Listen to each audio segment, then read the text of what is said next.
My family added me to a group chat I had never seen before, and the first thing I noticed was that the conversation had already started without me. The group was called Family Support Plan. There were 47 unread messages. I was at work, sitting at my desk with a half-finished email open in front of me, and for a few seconds I just looked at the screen. We already had a family chat. This one was new. My mom was in it, my sister, my uncle, my cousin Dana, my sister's husband Mark, and me. My dad was missing, which I noticed right away because my dad being left out of a family money conversation usually meant someone expected him to say no. I typed, "What is this group? Hi honey. We need to talk about something important, but don't panic."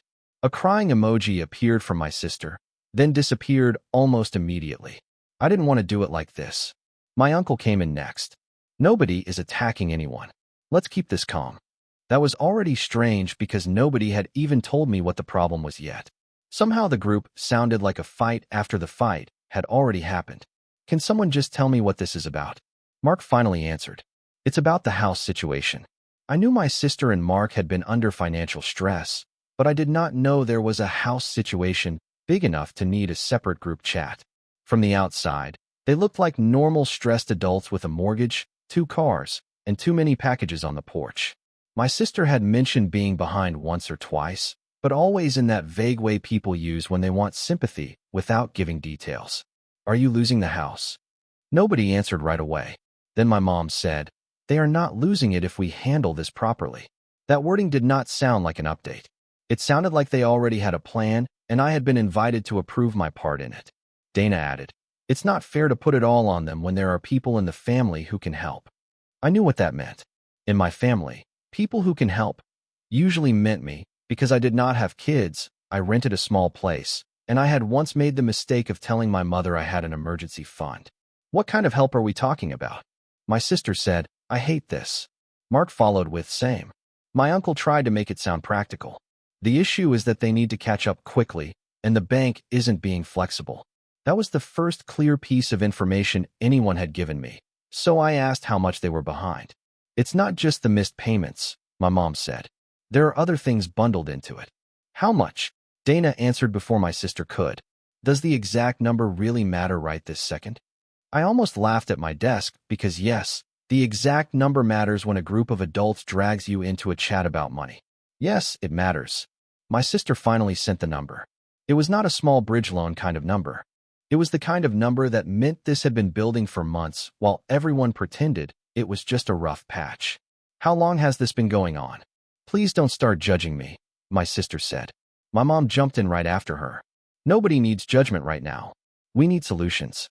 That was the first clear sign of the trap. I had asked a basic question, and suddenly the issue was my tone. If I asked for details, I was cold.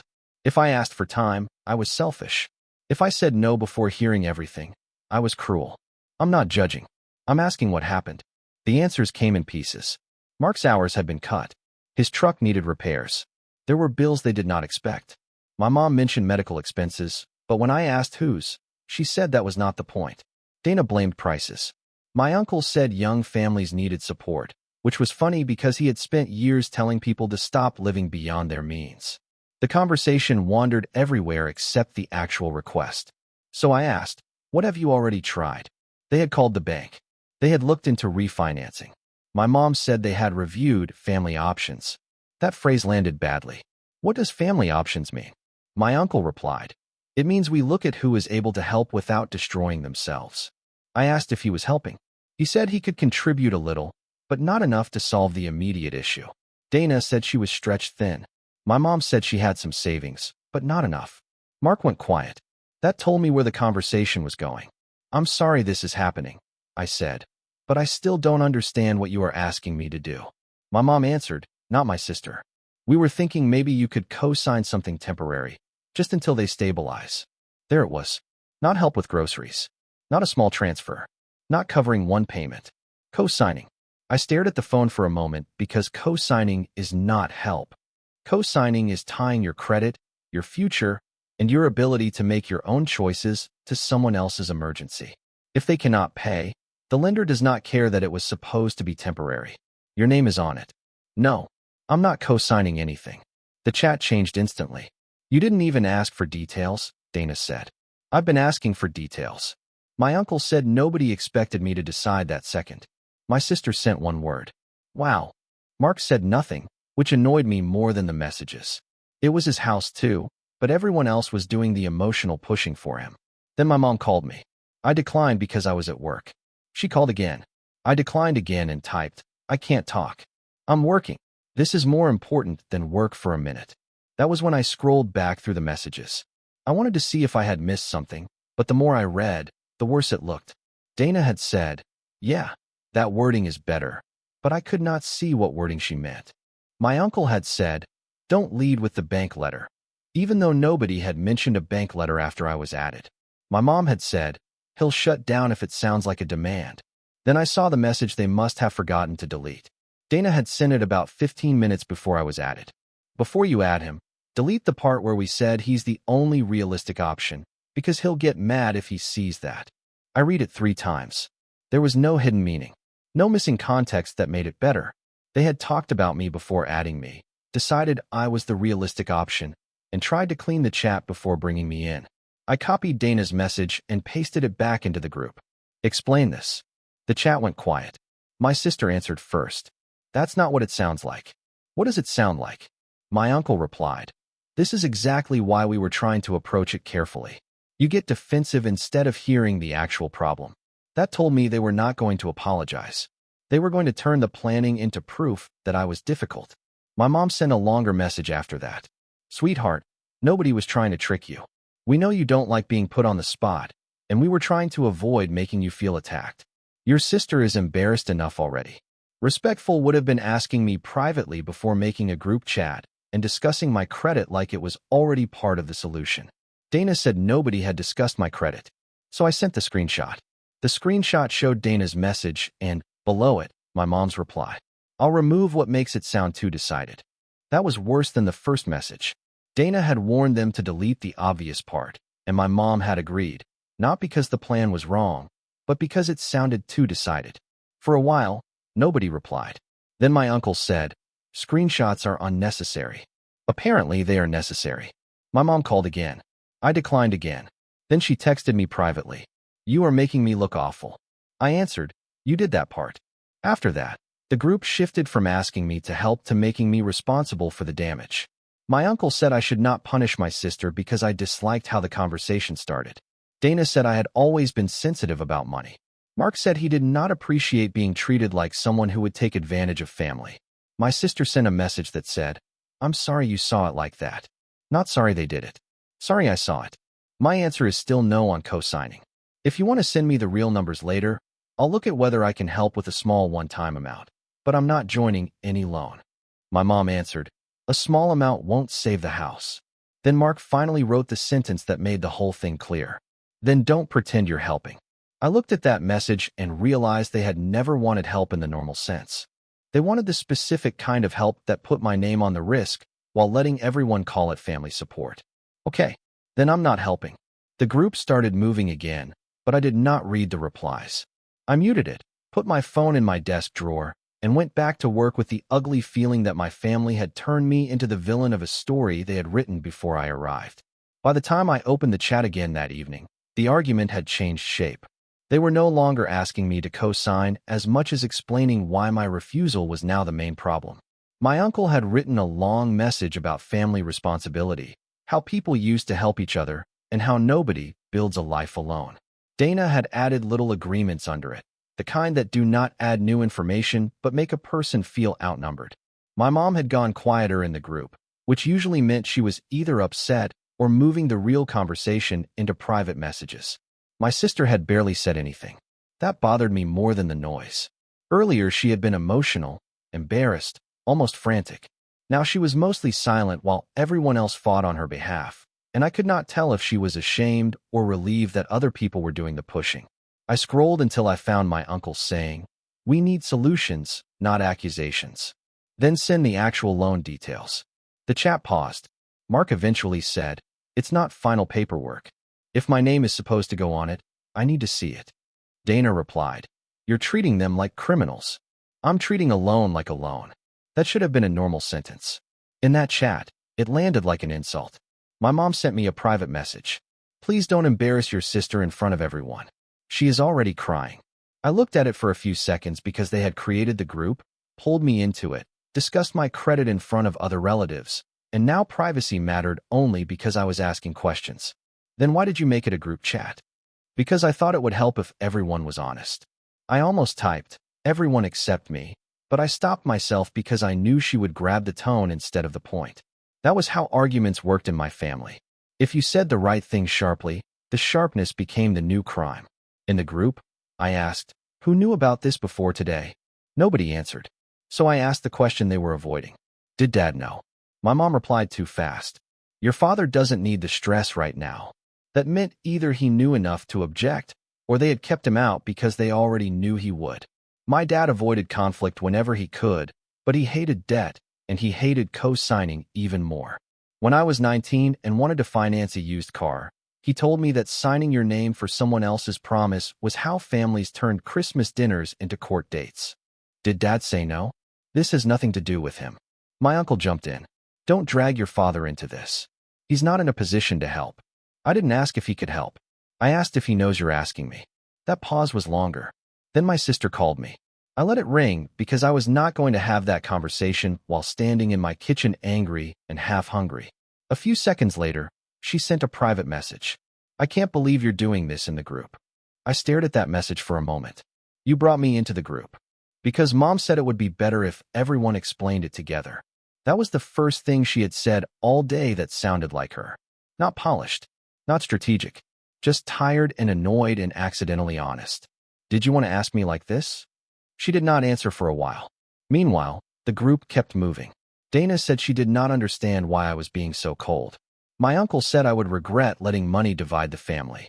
Mark said he and my sister would sign anything promising they were responsible for the payments, which sounded serious until you remember that lenders already make borrowers sign things promising they are responsible.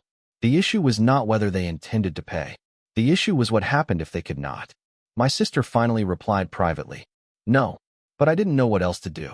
That slowed me down because, for the first time that day, someone had said something close to honest. You could have called me and told me the truth. I was scared you'd say no. There it was. No speech about family. No group language. No performance. She had not avoided asking because I was cruel. She had avoided asking because she knew no was a reasonable answer, and the group was created to make that answer harder. That's not a reason to corner me. She did not answer. A few minutes later, my mom posted in the group. Maybe we should all take a breath. He clearly feels attacked, and that was not the intention. Even then she was making my reaction the problem. Not the deleted messages. Not the planned approach. Not the fact that my name was being lined up for financial risk before I had agreed to anything. I replied, I don't just feel attacked. I can read the messages you forgot to delete. Dana answered, nobody forgot anything. You're twisting this. So I sent the screenshot again, this time with Dana's message about deleting the part where I was the only realistic option and my mom's reply about removing what made it sound too decided. My uncle repeated, screenshots are unnecessary. They became necessary when everyone started denying what I can read. For once, my mom did not answer immediately. I sat at my kitchen table for a while, phone in my hand, not feeling victorious at all. That is the part people do not understand when they say boundaries should feel empowering. Sometimes they just feel exhausting. I still loved my sister. I still did not want her to lose her house. I also knew that if I put my name on that loan and things went wrong, everyone would be sorry, but I would be the one stuck with the damage. The next morning, the chat had cooled down, but not in a good way.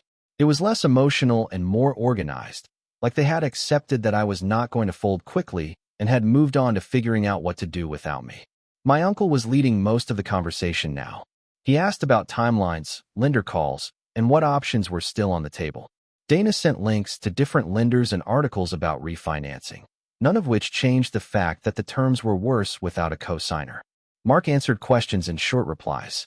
My mom checked in on my sister every few messages. My name came up less often. That should have felt like relief, but it did not. It felt like I had been removed from a plan and replaced with a problem they now had to work around. At one point, someone suggested selling the house. It did not last long. My sister said selling would destroy them financially, and my uncle immediately backed her up, saying they needed to focus on keeping the house, not giving up. That told me they were still building everything around one outcome, just without me in it now. I typed, "What did the lender say about options without a cosigner?"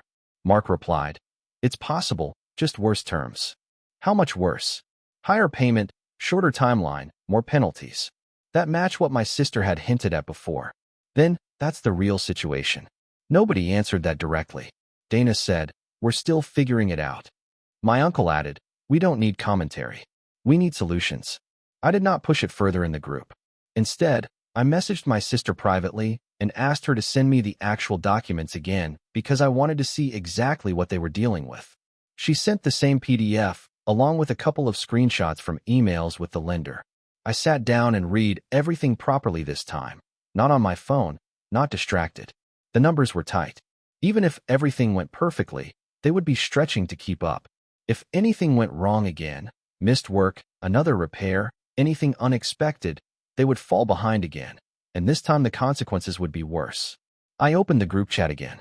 "They're offering you a way to delay the problem," I said. "Not fix it." My uncle replied, "That's still better than losing the house. Only if you can sustain it after." Dana asked, "So what's your solution?" I did not answer right away, because that question always sounds simple but never is. Finally, I said, "You need to look at selling as a real option, not something you dismiss." My sister answered quickly, "We're not selling." It was not angry. It was immediate. "Then you're choosing the higher risk path." My uncle replied, "It's easy to call it risk when it's not your home." It was going to be my risk too. That's why we're here. That stopped the conversation for a moment. Then my mom said, "We're not going to solve this by arguing.